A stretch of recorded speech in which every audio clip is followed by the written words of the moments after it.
అందరికీ నమస్కారం. కావలి రిపోర్టుకు స్వాగతం. వైద్యరంగంలో ఎన్నో అద్భుతాలను సాధించిన మనిషి పుట్టుకలో కీలకమైన ఫ్రీ డెలివరీ అనే అంశాన్ని మరిచిపోవడం చాలా బాధాకరం. ఎక్కడ విన్నా సిజేరియన్. ప్రతి ఒక్కరి నోట అదే మాట. హాస్పిటల్లో చేరామా, సిజేరియన్ చేయించుకున్నామా, ఇంటికి వచ్చామా, అంతే.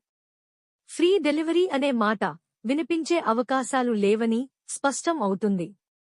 వైద్య సౌకర్యాలు సరిగా లేని రోజుల్లోనే ఎక్కువ మందికి ఫ్రీ డెలివరీ జరిగేది.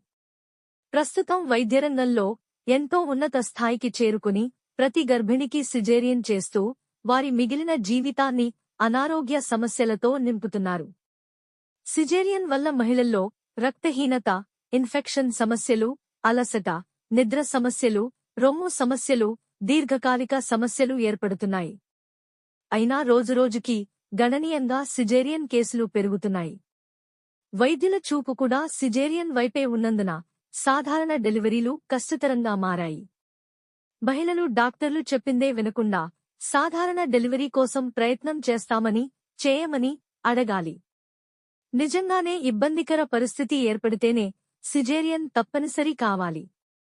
ఆరోగ్యశాఖ వారు ఈ విషయంపై శ్రద్ధ వహించి సాధారణ డెలివరీలు జరిగేలా సిజేరియన్లకు చెక్ పెట్టేలా తగు చర్యలు తీసుకోవాలి.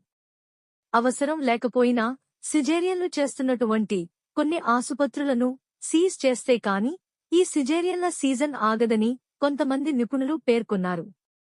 ముఖ్యంగా గర్భిణీ స్త్రీలకు సాధారణ డెలివరీ జరిగితే వచ్చే మంచి గురించి, సిజేరియన్ చేస్తే జరిగే నష్టాల గురించి పెద్దలు వైద్యులు అవగాహన కల్పించి అధిక శాతం సాధారణ డెలివరీలు జరిగేలా ప్రయత్నిస్తే మహిళల అభ్యున్నతికి, అలాగే నవ సమాజ నిర్మాణానికి నాంది పలకవచ్చు. కావలి రిపోర్ట్ ఛానల్ని తప్పక సబ్స్క్రైబ్ చేయండి.